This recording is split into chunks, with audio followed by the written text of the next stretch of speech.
قام دپاره د ټول پښتون وطن دپاره د مزاحمت او مقاومت مخکښ ثابتېږي. دا د دوی غلط فهمي ده چې په افغانستان کې هم داسې یو نظام واکمن کا چې د خلکو هېڅ سرنوشت پکې معلوم نه وي، او دلته په پښتونخوا کې هم دارنګه خلک واکمن کا چې د خلکو سرنوشت پکې نامعلوم وي. موږ نور په دې ریاست کې له یو نامعلوم سرنوشت سره ژوند نه کوو. لکه څنګه چې ما وویل چې زما د چمن پر ولس یقین دی چې دوی به د ټول پښتون قام دپاره د مزاحمت مخکښان ثابتېږي. خو له دې سره یوه بله خبره هم شته. ما د بلوڅو ذکر وکړي، له بلوڅو سره تر ټولو زور او درانه روابط د خان عبدالولي خان د پارټۍ پاته سوي دي. له هغې ورځې ده د اشم او ولید باداران وویرېږي چې بلوڅ او پښتانه بیا داسې لاسونه سره ورکړي لکه خان عبدالولي خان او نواب شیربخش مري چې لاسونه سره ورکړي وو. کم حالت دی، کمې ملنډې دي، د خلکو هېڅ شی محفوظ نه دی، د خلکو هېڅ عزت او وقار محفوظ نه دی، د سپین ږیرو پټکې محفوظ نه دي، د خویندو میندو بړولې محفوظ نه دي، د طالب علم کتاب محفوظ نه دی، د استاد قلم محفوظ نه دی، صحافي محفوظ نه دی، مزدور محفوظ نه دی، کاروباري اشخاص محفوظ نه دي، تاجر محفوظ نه دی، قبایلي څوک محفوظ نه دي، سیاسي څوک محفوظ نه دي. دا د څه شي پاکستان دی؟ دا د څه شي د اسلام کیله ده؟ د مردارۍ کیله ده، بل څه نه دي. دا دیسه او دا خلک دوی داسې ګڼلي دي موږ به د غلامانو په طور ژوند کوو. زموږ به دومره د قام د ټول قام سپکاوی به کوي، موږ به ورته ناست یو چې د دوی څه زړه وغواړي هغه به کوي. چې یو جانو راپرېښوي هلته یې بل انوارالحق یې راته کړي. دا یې پیدا کړي چېرې دي دا خصمانان؟ دا یې پیدا کړي چېرې دي؟ دا ټول د دې قابل نه دي چې سړی د دویم جماعت ماشومانو ته سبق ووایي.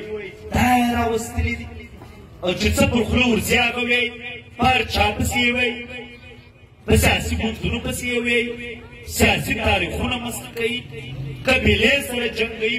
بزدل ترین خلک دي. موږ نور دارنګه ژوند نه کوو. دا خبرې دې بیخي واضح وي. موږ دلته چې را سیاست کوو داسې د ګپ شپ لپاره نه کوو. موږ به څوک دومره اسانه ساده او ایزي نه اخلي.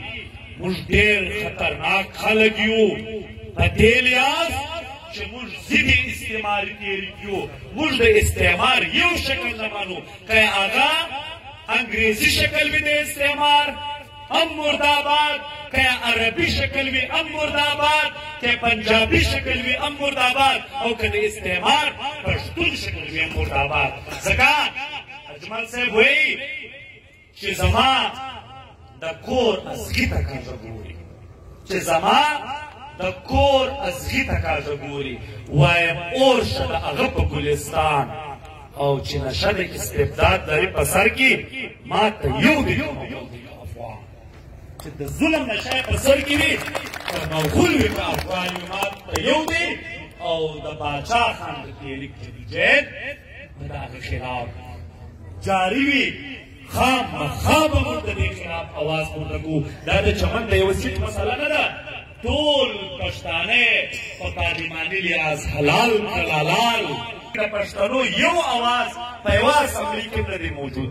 په ټولو اسمبلیو کې بالخصوص د بلوچستان او پښتونخوا په اسمبلیو کې او هم په قومي اسمبلۍ کې سوداګر یې ورولږل، جوارګر یې ورولږل، انتهایي د پست ذهن خاوندان یې ورولږل، د پوړونو او پټکیو سوداګر یې ورولږل، د ضمیرونو سوداګر یې ورولږل، جاهل مخلوق یې ورولږلی، جنوني او فضول مخلوق یې ورولږلی. دا کام به له کوم حالت سره مخامخ کېږي؟ څه